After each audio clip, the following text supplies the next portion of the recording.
So are you ready for the top 5 movies of 2005? Yeah, finally, I thank God. We're getting there slowly but surely. We're going to get to present day, man. The key word there is slowly. Yes.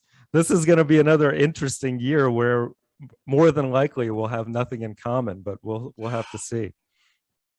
I'd be very surprised if we do.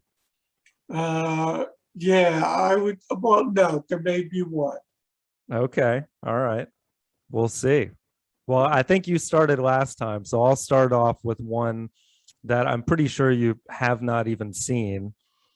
And it is a documentary called Grizzly Man. Have you seen it? You're 100% correct. No, I have not seen it. I'm sure you have it, and I don't know that I'd recommend it, although it is a very interesting movie about this guy, Timothy Treadwell, who went to live amongst the bears in North America. Actually, I think it was Canada. I could be wrong. No. Well, that's still North America. Yeah, technically that's correct. But it's filmed by Werner Herzog, who's one of my favorite documentary filmmakers slash human beings. Just the way he talks is hilarious. Actually, I know him. Okay, yeah, Herzog has been making movies. I know some of his other work. That'd be awesome if you knew him personally. But yeah, some of his old movies, like he did a vampire movie. He's done all kinds of stuff. He was known for this movie Fitzcarraldo back in the 70s, maybe. And it was made under these crazy conditions. I know I'm off on a tangent here, but in the jungle. And this gives you a concept of Werner Herzog as a person. He was making a behind the scenes thing about making that movie in the jungle. And he was just doing this whole monologue about how the jungle is like a horrible place. And he said, the birds are screeching in pain. And like he just made it sound terrible. So he has this really negative outlook on life anyway.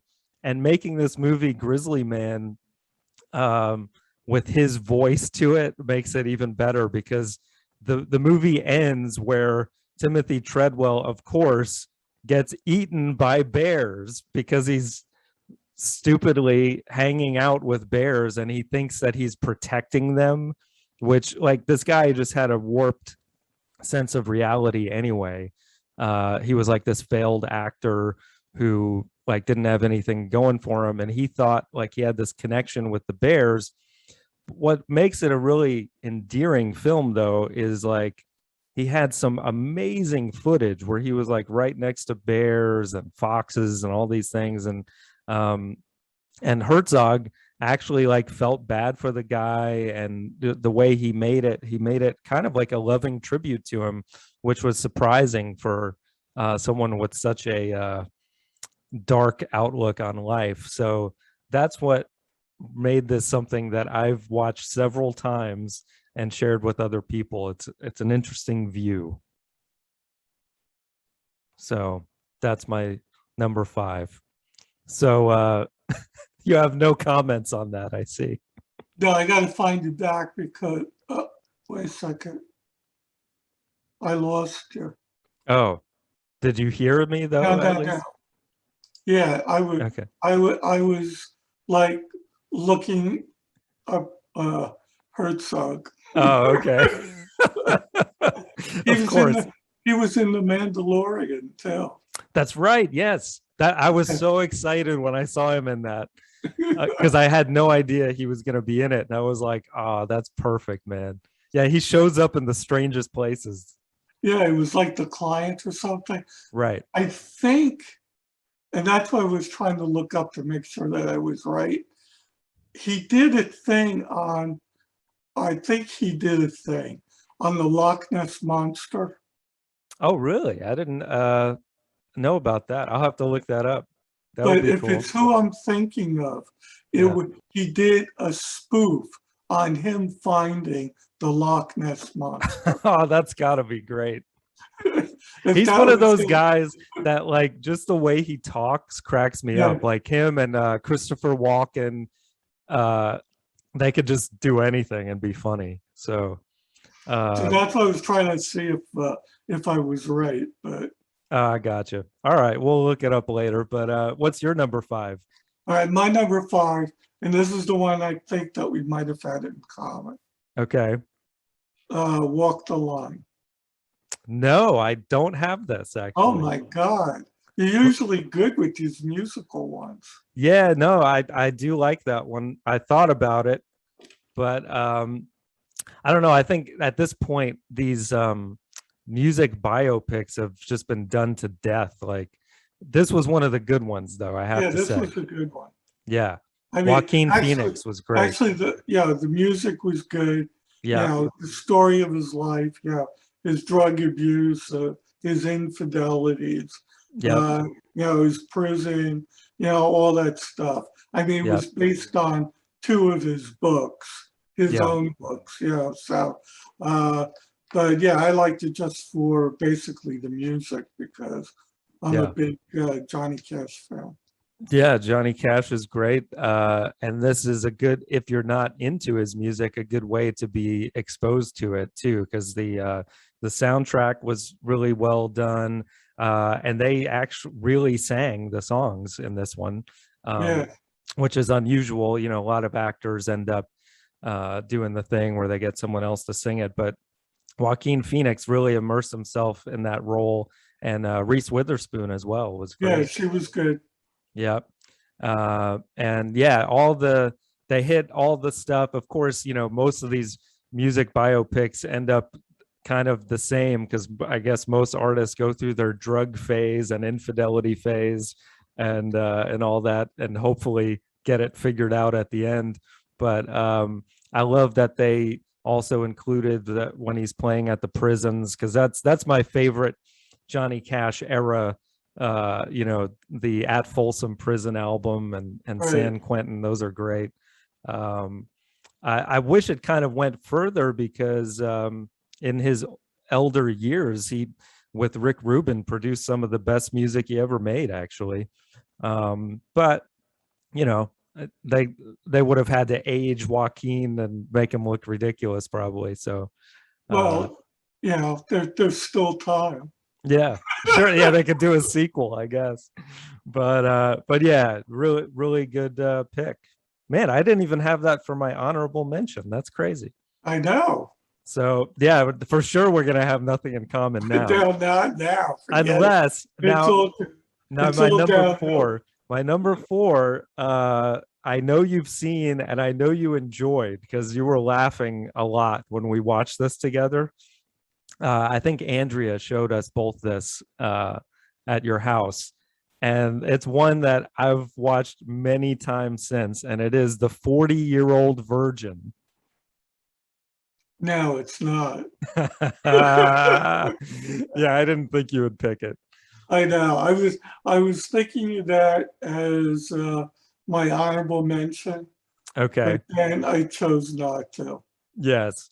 Another one of these stupid comedies that is extremely stupid. Steve Carell, really his first kind of leading role, at least in a comedy, and he totally nails it as this 40-year-old virgin. He did really good. Yeah. You know, the nerdiness to an extent of, you know, having all these unopened toys and stuff, and he works at Best Buy and doesn't drive, he rides a bike and all that stuff, all nice touches. And the supporting cast is great. Paul Rudd, who was relatively unknown at that time too, Seth Rogen, all these guys who would go on to become these big comedy stars. Paul Rudd actually just was picked as the sexiest man alive this year, actually. So I guess because he got that muscle to be Ant-Man or whatever. But yeah, it's just a really enjoyable comedy from start to finish. Catherine Keener as the love interest is also really good, and there's a lot of kind of drama to it as well, you know, her being like a single mom thing, finding this sweet guy, but then she thinks that he's some closeted serial killer at one point.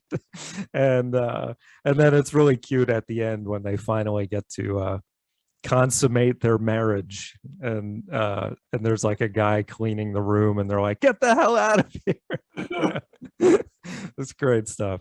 Yeah, it was funny. Yeah. All right. But you know, I don't usually pick comedies. Yes. Yes, I wasn't expecting you to. So Yeah. what's your number 4? My number 4 is directed by Steven Spielberg. Spielberg. Okay, I'm trying to think. He had 2 movies that year. I'm not sure. Was one of them The Terminal, maybe? Or I'm trying to... No. Okay. War of the Worlds. Ah, yes. Okay. Yeah. As opposed to his other one, Munich, which I tried to like that movie, but it was so long. It was over 3 hours, and Right. it was totally boring. Yeah, you know what? Now that I think about it, I don't think I've seen either one of these. Isn't that crazy? Really? Yeah. And Munich scared me away probably for the runtime, and you may have even told me it was boring, but War of the Worlds, I don't know how I missed, because you know, I like the concept, the original radio show, and all that. The original, yeah, but of course that wasn't the original. Right. The original was you know, the book. Yes. The radio show was the attempt at making it a reality and scaring people. But yeah. Tom Cruise. Yeah, the other Wells. Yes, exactly. So yeah, now this was not boring, I'm assuming, right? No, it wasn't. And there was at some points it was like really scary. Right. Yeah, it looked really scary, and it looked very dark the way I mean, it was I've filmed. watched a lot of War of the Worlds things, and then it was just a recent one, I think was on Netflix, and it was totally different from the original story. But this one was based on the book, but it was a dramatization. So it was Tom Cruise was in it. Very young Dakota Fanning was in it. Oh, right. Yeah. She's his daughter, right, in the movie? Yeah, she's his daughter in the movie. And she was like screaming throughout the whole movie. Right. We've got Barbara comment, they must have hired her just for her screaming. Right. Yeah. Well, yeah, she was a great young actress. I mean, she still is very good, but isn't Tim Robbins in it also? Yeah, he plays like this weird kook in the movie. But I guess that's more like Tim Robbins anyway. Right, sure. But okay. Well, cool. So so it's like, say they have the tripods in the thing. Yeah. The ending is basically the same as the Wells thing. Right.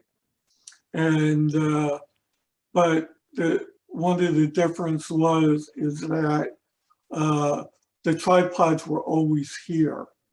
And they were like underground and stuff like that. And then these huge lightning bolts came out and kept pounding the same area to break them free so that they could come up. That makes it even extra creepy, I guess.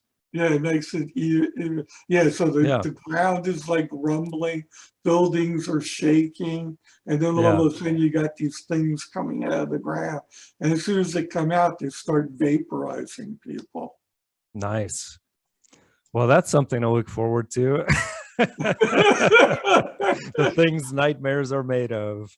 But the scenes that Robbins was in is we were in the basement, I think, of his house, and they were hiding from them. And then the tripods had these like little tentacles coming in with these eyes, and then they would, like Cameron's movie with the water thing. Oh, like The Abyss. Goes Yeah. yeah. So it was like that, Mhm. except it was like and like and Instead of nice aliens, it's violent yeah. So aliens. Robbins was there like ready to shoot him with the shotgun, Yeah. and whatchamacallit, Cruz is trying to keep them calmed down so that they're not found and stuff like that. Gotcha. Okay. Well, cool. I may have to add that to my list then. I don't Yeah, know how I and missed you it. used to like all these movies. Now you're just into romantic comedies mostly. Well, no. Well, that actually, so my next one, my number 3, is Okay. an anti-romantic comedy, even though it is directed by someone that you wouldn't think. It's a Woody Allen movie, but this is called Match Point, which you may or may not have seen. Obviously not, since I don't watch Yeah. Woody Allen movies. This is Directed actually and or starred in. right, but this is more or less a straight up drama that involves murder. He had made a movie in the 80s called Crimes and Misdemeanors that was like half comedy and half drama that also involved murder. But this involves Scarlett Johansson plays someone that has an affair, or I should say, John Rhys Davies, I think that's his name. He has an affair with Scarlett Johansson and is successfully keeping a secret from his wife, but then it starts getting crazy. Scarlett Johansson starts, saying, "I'm going to tell her," and all this.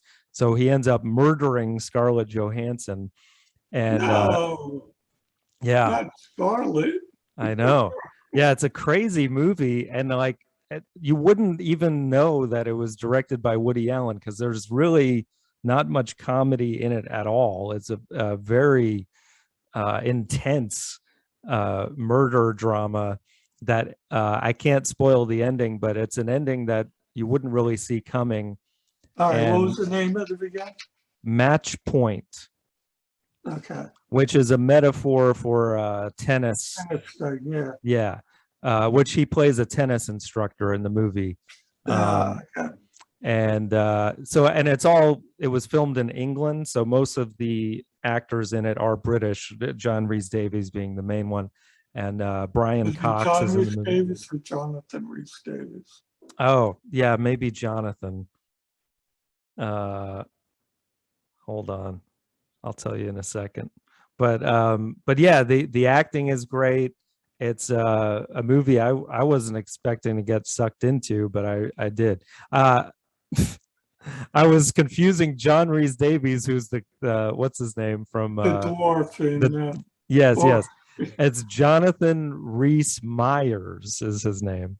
Myers, okay. Which you would know him from. He was in that show. I can't remember, a British show where he plays like a king that has lots of wives or something. Yeah, Henry VIII.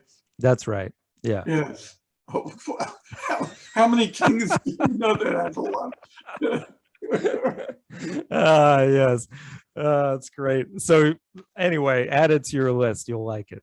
Okay, I put it down. All right, cool. So what's your number 3? My number 3 is the other over 3-hour movie. But unlike the one I mentioned before, Munich, Yes. this one has a lot of action in it. Okay. King Kong. Yes, that's true. A remake of a remake. Right, yes. Yeah, it was that long, right? It didn't feel that long, though. No, because, I mean, once they got to the beginning was a little slow and, they were on the boat and stuff like that. Right.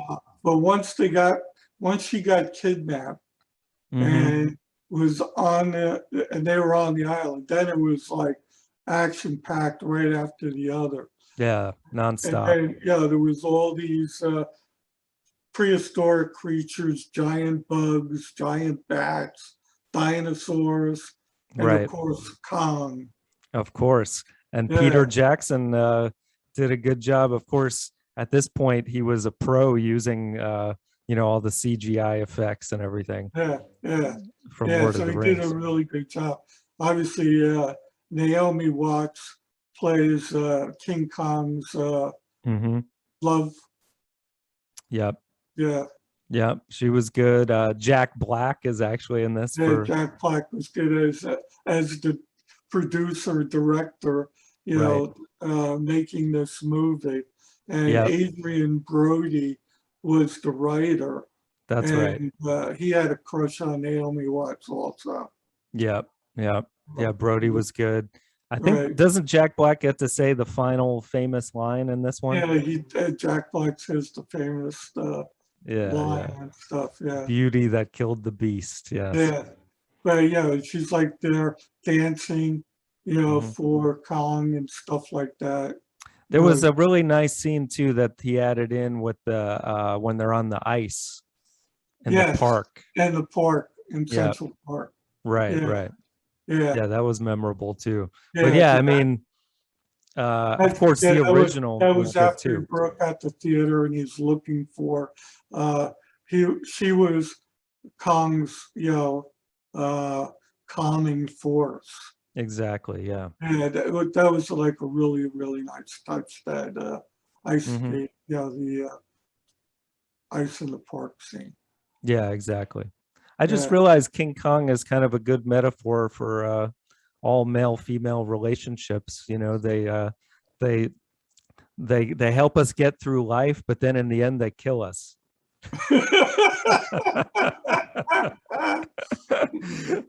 Or I don't know.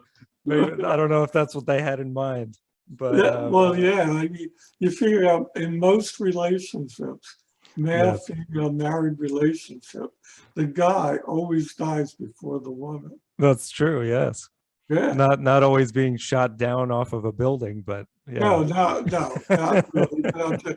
I'm just saying, as they normally go through life, it's the woman that's that outlives us. Another 10, 30 years. That's true. Yeah. Good point. Well, all right. So now we're already in the top two. So my two, I had to pick another comedy, another somewhat of a screwball comedy, and it is Wedding Crashers. Yep.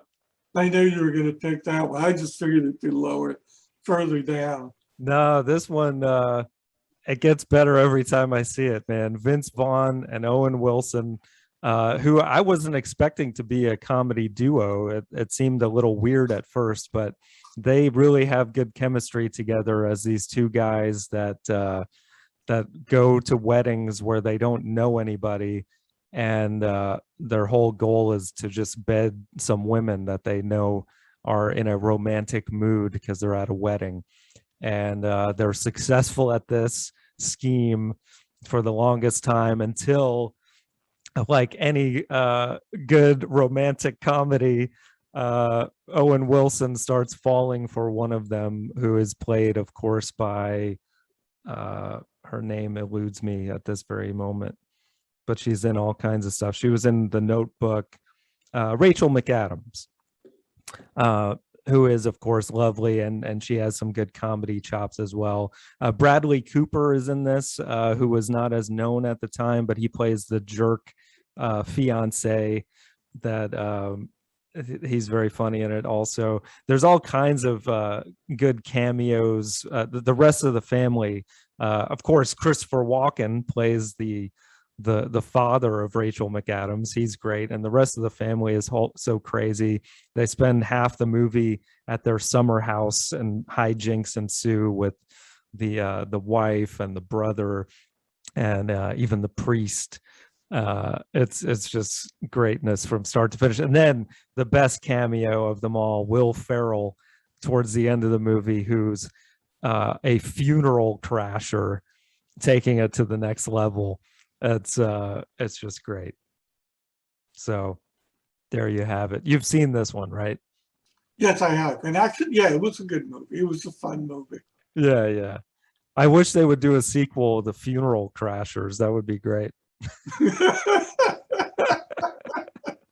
So ridiculous, man. Yeah, but I don't think the women be in the mood to be, Yeah. a romantic thing, unless you're using the angle where they're just like so depressed Right. and so broken up over the fact that this person is dead Right. that they need a shoulder Yeah. Yeah. to lean on. Exactly. That might Which work. it's yeah, it seems like a very morbid, sick concept, but Will Ferrell may have been onto something there. So what's your number two? Harry Potter and the Goblet of At least it's not your number one. I knew it was coming. I just didn't know exactly where. So wait, this is called the Goblet of Fire? Yes, the Goblet of Fire. Okay. So there's a goblet with fire in it somewhere in there in the plot. there is. And Yes. now they're like about 14 years old. Uh-huh. Yeah. Sounds exciting. and there's 3 different wizardry schools competing. Okay. And Harry Potter wasn't allowed to be in it because it was going to be 17-year-olds or older that was going to represent each school. But somehow the Goblet of Fire also picked Harry to be a participant. Uh-huh. Very good.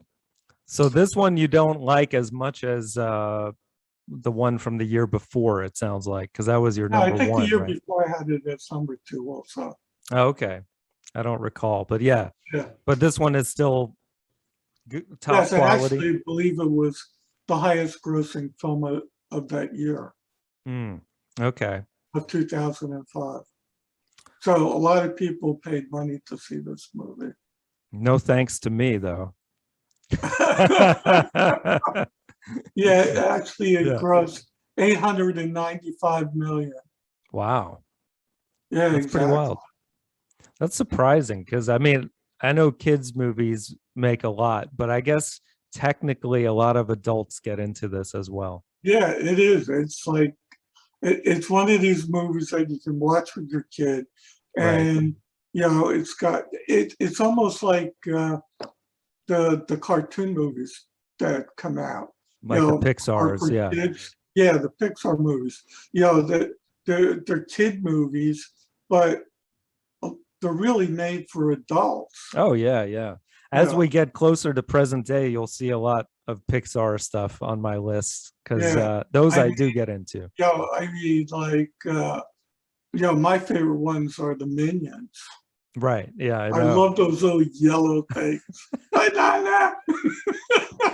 I gotta say, man, one of my favorite memories of the last time I visited you was you sitting in front of that, and you were very close to the TV in that chair, and just like I don't think I've ever seen you that happy watching the Minions. It was so great. Cute and lovable. Yes, that's true. But the thing is, the whole purpose in life is to attach onto the most evil person that they can find. Right. Yeah. I like the concept. It just gets a little annoying after a while. And then they wind up killing that most evil person off, or betraying them somehow. But yeah, exactly. I know. Yeah. But that's great. All right. Well, good. So then the whole contest was rigged because it was set for Harry Potter to confront Voldemort, and they're having this wand duel fight and stuff with some of his Death Eaters, his followers. I see. All right. There's all these names and things, that you can get into and stuff with the thing. Yeah, I swear you come for a visit, I'm making you watch this. Oh my God. Now I take it back. What, you may not be the next visit on my list. All right. And Katya will be chained to a chair because I know she doesn't watch these things at all. Yeah, that's right. She's the one that watches the romantic comedies, I think.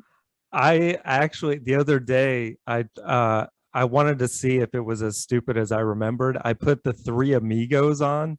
Oh my God. And it is as stupid as I remember. Like, this is one comedy that I cannot truly recommend aside from one scene, but Katya fell asleep in like 10 seconds. It was amazing.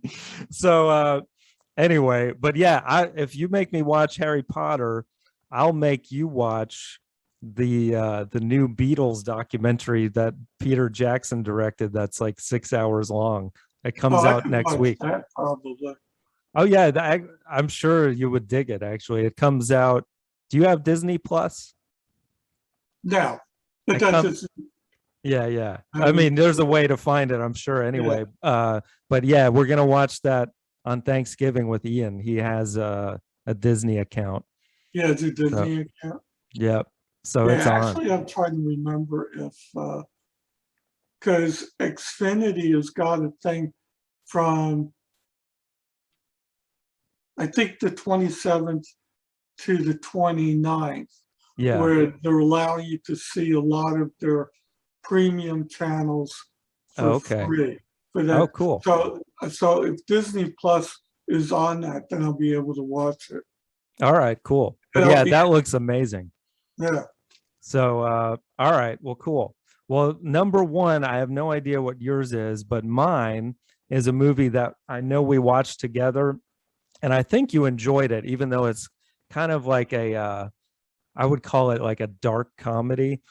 The Weatherman. Nicolas Cage plays a weatherman. Oh, I know. Yes, Nicolas Cage. I remember you telling me about it. Yeah. I don't think I ever saw it. No, I'm pretty sure we watched it. I remember parts of it because you told me about it, I think. I was pretty sure we watched it together, especially because when we did our father and son movies, I almost put this on my list because it has this kind of weird dysfunctional father-son relationship with him, and Michael Caine plays the father. I think you put it on some list. Maybe I did, but yeah, anyway, Michael Caine plays this like famous author, and he's, Michael Caine, he's great.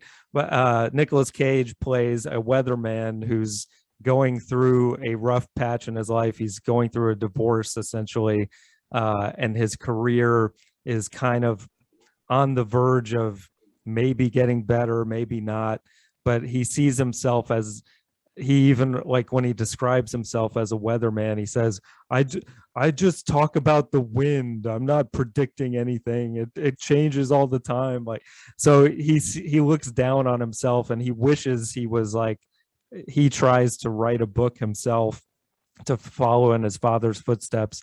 And eventually there's kind of like this cool, heartwarming father and son scene where Michael Caine tells him, what is the line, like, in this horrible world we must chuck some things, and or something like that, and they kind of finally kind of come together, and he gets his life a little more on track. But there's a lot of really funny stuff in the movie because people are like throwing stuff at him as he's reporting out on the street, and then everything is done with this kind of sick, twisted humor throughout the movie, which is interesting because it was filmed by Gore Verbinski, who made all the Pirates of the Caribbean movies.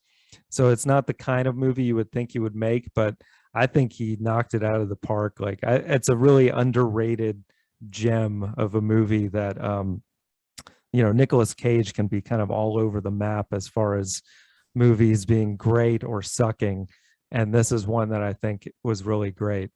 It had that just perfect dynamic of Nicolas Cage being like this sad sap guy, but then also he has moments where he just goes crazy and like slaps a guy with a glove or whatever, and then he starts taking archery lessons, and there's all the kinds of great stuff. But it's one of my favorite movies of the decade, actually.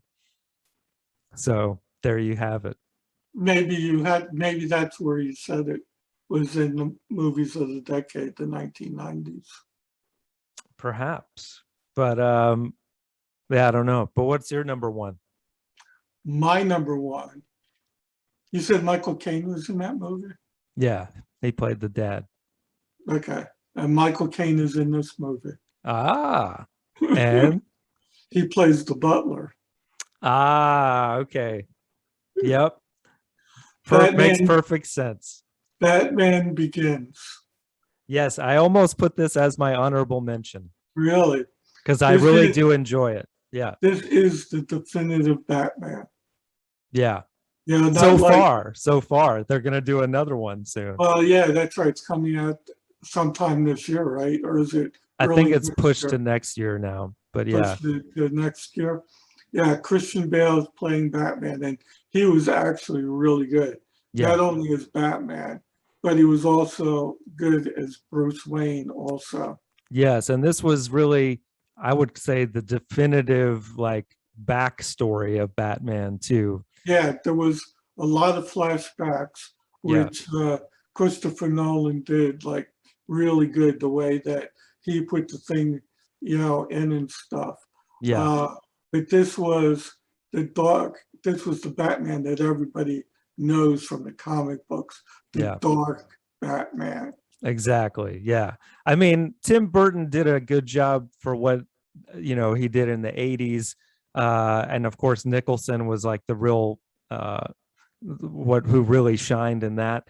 But that was a little bit more, there's more comedy involved in the thing, which made it, it wasn't as bad as the TV series, right? Which was like totally boom, pow, right. All that,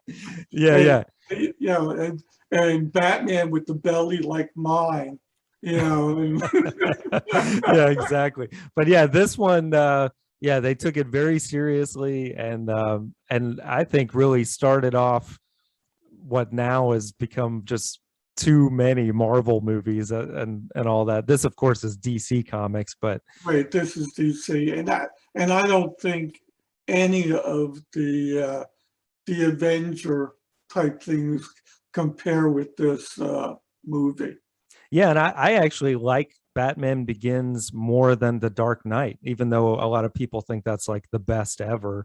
I think I can't remember who the villain, what the villain's name is in this movie. Well, there were multiple, actually. There was the Scarecrow guy, and then there's the guy who trained him. Ra's al Ghul. That yes, played by. How could you forget a name like that? And actually, the weird thing is that I watched Gotham, the TV series. Yeah. And he was in that also.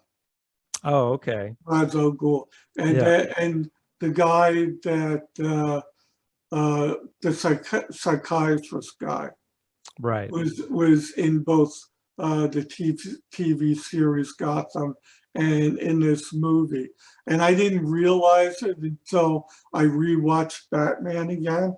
Mm-hmm. Begins, and then I go, oh wow, all that stuff was in Gotham. Yeah. And when I was watching the movie, I didn't realize, the connection. Right, but all that is from the comic books, and Liam Neeson did a great job. Actually, he played two guys. Right. Henry Ducard. Right. And then later we found out that he was Ra's al Ghul. Yeah. Yeah. So right, which people who haven't seen it, I guess that's a twist of the movie, but I'm sure people have seen it by now. And then Katie Holmes was really good in this. I'm not sure why they replaced her in the second movie, but I guess it had to do with maybe her new marriage at the time with Tom Cruise. Yeah, or whatever. there could have been contract issues. I mean, Yeah, there's who always knows? those type things going on. But yeah, she was like really good in this too. Right. The As relationship as between him and as his Bruce. yeah, love interest. Yeah. So okay, well, this will be interesting to pare this down. So Batman Begins has a 3.8, and I'm thinking Weatherman will probably be similar. It's taking oh wow, it's only a 3.1. I'm a little surprised. Yeah, the movie of the 90s. Yeah. So Weatherman is obviously number 2, not 1. Then we got Harry Potter versus the Wedding Crashers. Wedding Crashers has a 3.1 also. So I'm sure Harry Potter. Yeah, that's right. Potter is at 3.7. Okay. And now it's a fight between King Kong and what was my number 3? Oh, Match Point. Interesting. That might be closer. Kong is only a 3.3. Match Point's a 3.6. Yes. Oh no. You should have had that higher on your list. I know. It is really good. So King Kong gets knocked off. So what, before we read the list, what's your honorable mention? My honorable mention was Star Wars. Is this the really Yes. bad one? No, Revenge of the Sith. Oh yes. Okay. Revenge of the Sith was good. Yeah, that was, I like that one. It tied, the old series with the new series really well. Yeah. With Princess Leia going to Alderaan and whatchamacallit being dropped off on Tatooine.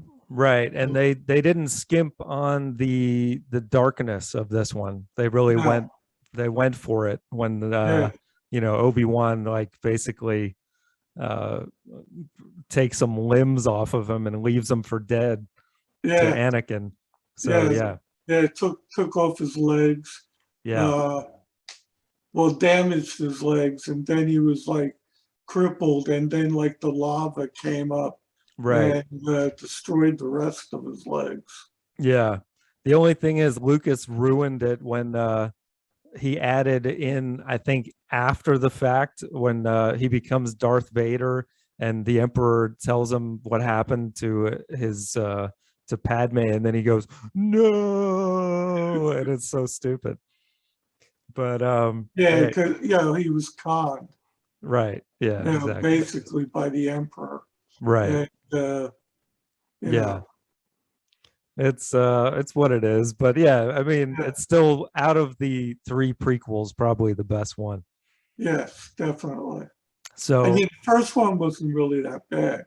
If you left out Jar Jar Binks. Right. It was a story, of Anakin when he was like a little kid. Right. With the pod racing. Yeah, that pod racing stuff was cool. Yeah. So if you got rid of Jar Jar, it wasn't really that bad. Yeah, and the villain in that one was pretty good too, the Darth Maul and that the battle on that. But all right, well, my honorable mention is a movie you may not have seen. It's called The World's Fastest Indian. And it stars Anthony Hopkins, who plays a man of a certain age from Scotland that travels to the United States to race his Indian motorcycle. Okay. And it's a great movie that I had never heard of. Mark told me about it and said I should check it out. And it's a really cool movie because it shows just like him getting there as a whole adventure. And you know, it was his dream basically. And I can't remember if it's a true story or not. I think it might be. What race did he race in? I don't know, but it's in the salt dunes somewhere. Hold on, let me see if In I can. Utah?